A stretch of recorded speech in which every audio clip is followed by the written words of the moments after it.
Yo, what's going on, everybody? Dave Loughran from Awesemo.com back with yet another edition of Must Start Players for Week 11. Got a lot of good ones today.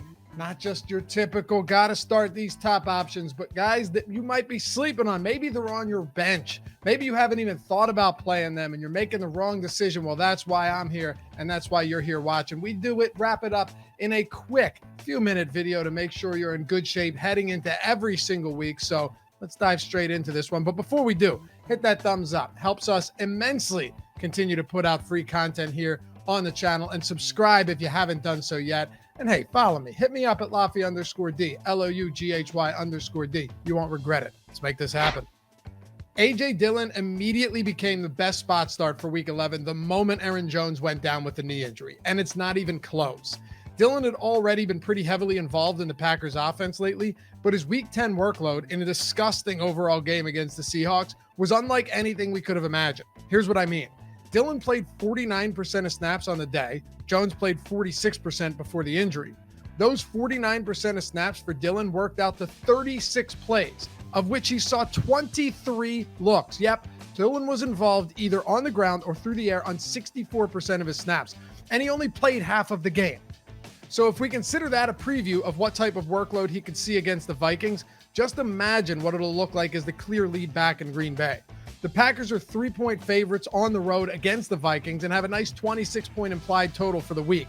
It's a great matchup on the ground for Dillon too, seeing that Minnesota's allowing the 3rd most yards per carry and 5th most rushing yards per game, while ranking 28th in run defense DVOA.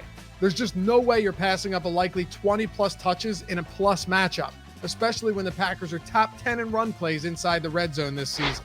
James Conner was fine last week, but there's no way any of us could have predicted the game script that saw Arizona down 23-0 to the Panthers at halftime. There was still a lot of positives to take away from Conner in this game, though, like the fact that he played 82% of snaps despite the Cardinals getting bludgeoned from start to finish, or the fact that he had the team's only red zone attempt on the day and scored from 11 yards out because, well, Conner's automatic in the red zone apparently. Now he'll draw the Seahawks on Sunday, who were blanked last week. They literally scored 0 points. And while their defenses look better of late, they're still coughing up the 7th most rushing yards and 2nd most total yards per game.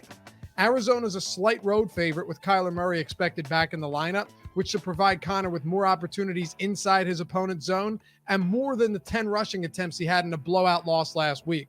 Arizona has scored touchdowns on 70% of the red zone trips, good for 3rd best in football. And Conner already leads the league in red zone touchdowns and goal line touchdowns, despite being outside the top 10 in the league in carries. You're going to want him back in your lineups again this Sunday. Don't think twice about it. T. Higgins has played second fiddle to rookie Jamar Chase this season, but he's actually been a pretty consistent fantasy producer, albeit a low upside one. Higgins has double-digit PPR points in all but 1 week, owns a 23% target share, Chase is at 25% in the games Higgins played, and a team-leading 27% target share inside the red zone. So it's not hard to like a player who's already essentially tied in first for opportunities in his team's passing attack and has been as consistent as Higgins, especially when that matchup comes against a Raiders team whose pass defense has had some serious holes poked in it over the past several weeks. I could for sure see this game developing into a shootout, and the 1-point spread and 49-point total suggest the same. It's a shame that Higgins hasn't provided a ton of game-breaking upside for us this year, but he's still averaging north of 12 yards per reception and has a 27% share of his team's air yards. I think the biggest weakness for Higgins this year has been his inability to create separation. NFL Next Gen Stats has him getting the 4th least separation in the league, which would explain his insane 18 contested targets, which is 2nd most in football despite missing 2 games. But some players just don't require separation to make big plays. So I'm going to keep rostering Higgins so long as Joe Burrow continues to throw him the football. Every week I try to provide you guys with a player or two who are flying under the radar and can be used as bye-week flexes or temporary injury replacements. Because let's be honest, these are the type of plays that can win you leagues. But also guys that have some real opportunity to produce and can be scooped off the waiver. Foreman is our guy this week. While no Tennessee running back found much room to navigate against the stifling Saints defensive front last week, Foreman paced the team with 11 carries, 3 red zone carries, and also had an explosive catch and run for 39 yards on the day. He's never been used much as a pass catcher, but it feels like every time Foreman hauls in a pass, he goes for big yardage. Hell, even in college, he only had 13 receptions, but averaged over 11 yards a pop, and he's averaging 15 yards per reception on 11 career grabs in the NFL. I always liked Foreman a lot when he came into the league, but a ruptured Achilles derailed his career. He should have an opportunity to reestablish himself in Week 11, though, as I'm thinking Todd Downing is going to give him more work than he had last Sunday. Look, let's face it, Adrian Peterson is washed, and Jeremy McNichols will scarcely be used on the ground. Meanwhile, Foreman outsnapped both of them last week, and now he'll get a mouth-watering matchup against the Texans, who have already allowed 15 rushing touchdowns and the second most rushing yards per game. Even if there's still somewhat of a timeshare in Tennessee, I really like Foreman to have himself a week in a game where the Titans are favored by 11 at home. Just to quell your fears on a couple of guys before we keep moving, Amari Cooper, Corey Davis, and Elijah Mitchell should all be guys that are in your lineup this week. No, Mitchell didn't have a great performance last week, but he did have 27 carries and should once again be in a very favorable game script against the Jacksonville Jaguars. Meanwhile, Corey Davis, not exactly the most exciting season thus far, but whether it's Zach Wilson or Mike White, he's going to be targeted in a game where both defenses stink and will likely give up a lot of points. Finally, Amari Cooper.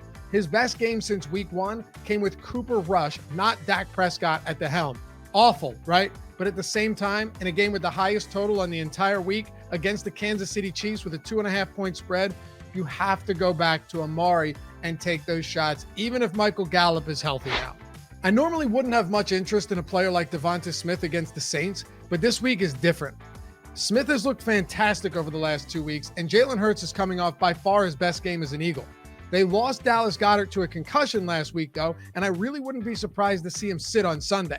That would leave Philadelphia with a dearth of receiving options and a matchup against the Saints team that's holding opposing run games to a league-low 73 yards and 3.1 yards per carry. Philadelphia has one of the best run-blocking lines in the league, though, so I don't think they'll be stonewalled on the ground. But I would definitely look for Hurts to attempt more passes than he has over the last couple of weeks. But even with low passing volume, Smith has been the wide receiver 2 and the wide receiver 8 over the last 2 weeks, with 9 receptions, 182 yards, and 3 scores with a 30% target share. So while the Eagles are running more, they've become way more efficient throwing the football as a result, and that's to be expected. They're small home favorites against the pass funnel defense, and full disclosure, I still think the Eagles are going to try to run given their recent success. That's seeding just shy of 300 passing yards per game over the last 3 weeks. It's going to be hard to get away from Smith right now given his recent production. If you love fantasy football and you haven't played daily fantasy football yet, well, I got an amazing offer for you. And my only hesitation in telling you this is that you're just going to stop watching my videos here on this channel. But that's cool. You can head over to our main channel, the DFS one, and well, we'll be square. But check this out. If you sign up for Yahoo Fantasy as a new user, got to be a new user, using the link below in the description and deposit just $10 or more if you'd like, but only has to be $10. You will get 1 full free month of Awesemo Plus Platinum. That's everything on the site. And it's not just football, baseball, basketball, hockey, PGA, MMA, NASCAR, even esports. If they have contests out there, we've got content for it. And all of the tools you need to win at Yahoo as well. Ownership projections, player projections, top stack tool, boom bust tool, the lineup builder, and so much more, all of which are built by the #1 ranked DFS player out there, Awesemo himself, won millions of dollars using these very tools I'm talking about right now. So check it out. Go to Yahoo, sign up using the link in the description, deposit $10 or more. They will send their information over to us and we will email you with the steps to get your free month of Awesemo Plus Platinum and $90 value. You got to check DFS out. You're going to love it. And well, you can use all of the tools on the site and of course, follow along every single day of the week with our DFS content on the Awesemo YouTube channel as well. Check it out. Link in the description below. We'll see you over there. Myles Gaskin's volume has been erratic this season, but we may have found some stability over the last month. In his last 4 games, Gaskin is averaging over 19 looks, and he is quietly ranking top 5 in both targets and receptions among all running backs this season. Not bad. Brian Flores, though, is notorious for changing course on a dime for no particular reason, but I think we have to take the risk with Gaskin this week against the Jets. I seriously cannot stress enough how bad this Jets defense actually is. I mean, they're allowing a league worst 417 total yards per game, 134 rushing yards, and again, a league high 19 rushing touchdowns. And if that's not enough, New York has surrendered so many fantasy points to opposing running backs that the next worst team is allowing 8 fewer points per game to the position. I totally understand that from an efficiency standpoint, Gaskin has sucked this year, but there's really no better get-right spot in football than a matchup against the Jets, especially considering Gaskin's volume has actually increased lately despite the underwhelming results. And why shouldn't it really? Salvon Ahmed has been even worse, and Malcolm Brown is on the IR. So given that Gaskin has a 14% target share, third highest on the team with Devonta Parker out now, and 79% of the running back carries since Brown hit the shelf back in week 8, he could be in line for a really nice day in the best possible matchup you're going to find. And while we're here, I'm also looking to start Mike Gesicki and Jaylen Waddle this week. I know there's a lot of Dolphins to target, but it's a concentrated set of weapons in Miami right now with Devonta Parker and Will Fuller still on the IR. So these guys have to be on your radar if you've got them on your roster.